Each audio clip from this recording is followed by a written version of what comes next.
नमस्कार, जनसारथी न्यूज में आपका स्वागत है। सियासी हलचल में हम बात करेंगे संसद में हंगामे की। संसद की सुरक्षा में चूक को लेकर हंगामा काफी तेज हो गया है। विपक्ष गृह मंत्री से संसद में बयान दिए जाने को लेकर अड़ा हुआ है।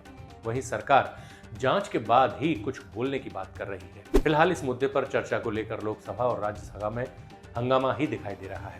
दोनों सदनों की कार्रवाई को 18 दिसंबर तक स्थगित कर दिया गया है। वहीं विपक्ष सरकार के रुख से नाराज है। संसद के अंदर ये बात जब होती है, इस तरह का कुकृत्य होता है, तो ये सिर्फ संसद का मामला नहीं है, ये सुरक्षा का मामला है। जो व्यक्ति, जो सरकार अपनी संसद को सुरक्षित नहीं रह सकती है, देश उनके हाथों में सुरक्षित।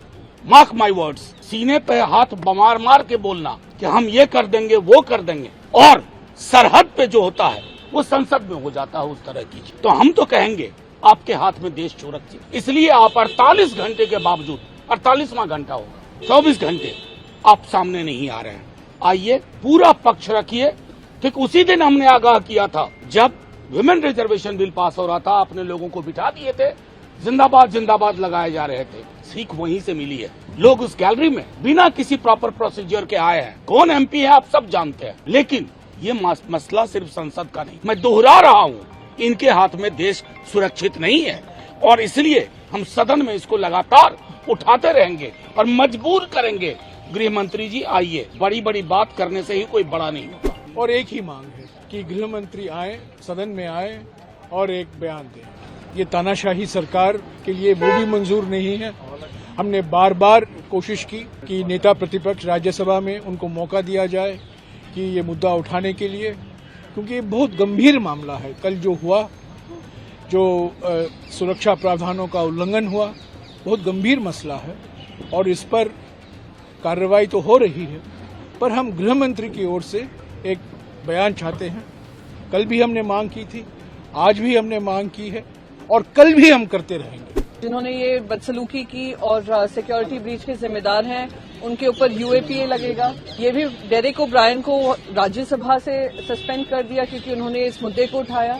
और 14 हमारे सांसद जो हैं कांग्रेस के भी और अन्य दलों के भी इसी मांग पे सस्पेंड कर दिए गए हैं लोकसभा से। मैं कहती हूं आपने ये सारी कार्रवाई की, पर हम मांग कर रहे हैं कि देश के गृह मंत्री हमें आकर जवाब दें कि सुरक्षा में चूक कैसे हुई। जो इतनी बड़ी बड़ी बातें संसद के अंदर करते हैं और नेशनल सिक्योरिटी पे अपनी छाती ठोक ठोक कर कहते हैं, आज वही गृह मंत्री पार्लियामेंट से बच रहे हैं, अपनी अकाउंटेबिलिटी से बच रहे हैं। ऐसी क्या मजबूरी है कि भारतीय जनता पार्टी के जो एमपी हैं प्रताप सिन्हा, उनसे प्रश्न नहीं पूछा जा रहा है या उन पे कोई कार्रवाई नहीं की जा रही है। ये दिखाता है कि ये जो सरकार है इतनी आत्ममुग्ध है कि नेशनल सिक्योरिटी को दरकिनार कर पार्लियामेंट की सिक्योरिटी को दरकिनार कर सिर्फ अपनी वाह लूटने में लगी हुई है। पर जो भी इनके सुरक्षा का दावा है सब खोखला है। देखिए, आज तमाम सांसद, गैर भाजपा सांसद क्या मांग कर रहे हैं? क्या कोई नाजायज मांग कर रहे हैं? क्या कोई गलत बात कह रहे हैं? वो बस इतना ही तो कह रहे हैं कि इस देश की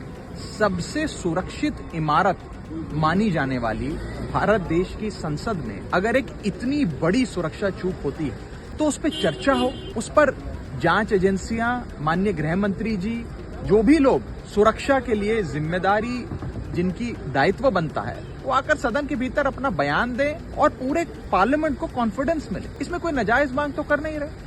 आप खुद सोचिए कि अगर कोई शख्स आज भाजपा के मेंबर ऑफ पार्लियामेंट के बतौर मेहमान उसके हस्ताक्षर से विजिटर पास बनवाकर दर्शक दीर्घा में पहुंचता है, अपने साथ गैस कैन, स्मोक कैन जैसे पदार्थ लेकर पहुंचता है, तो कल को वो कोई और भी औजार साथ लेकर आ सकता था, कोई पिस्तौल लेकर आ सकता था, पॉइजनस गैस बॉम्ब लेकर आ सकता था, पॉइजनस गैस कैन लेकर आ सकता था, कोई भी वस्तु ला सकता था, कोई अनफॉर्चुनेट इंसिडेंट हो सकता था, किसी को चोट पहुंच सकती थी, जान माल का नुकसान हो सकता था। तो ये सारे पहलू हैं जो एक जांच का विषय है। इस पर जांच हो और पार्लियामेंट को कॉन्फिडेंस में लिया जाए। कम से कम इस पे एक छोटी सी चर्चा हो, ये हम सरकार से मांग कर रहे हैं। मुझे लगता है कि सरकार को ये मांग स्वीकार करनी चाहिए, क्योंकि ये किसी पार्टी विशेष की या दलगत राजनीति की बात नहीं है। ये इस देश की सबसे सुरक्षित इमारत भारतीय संसद की बात है।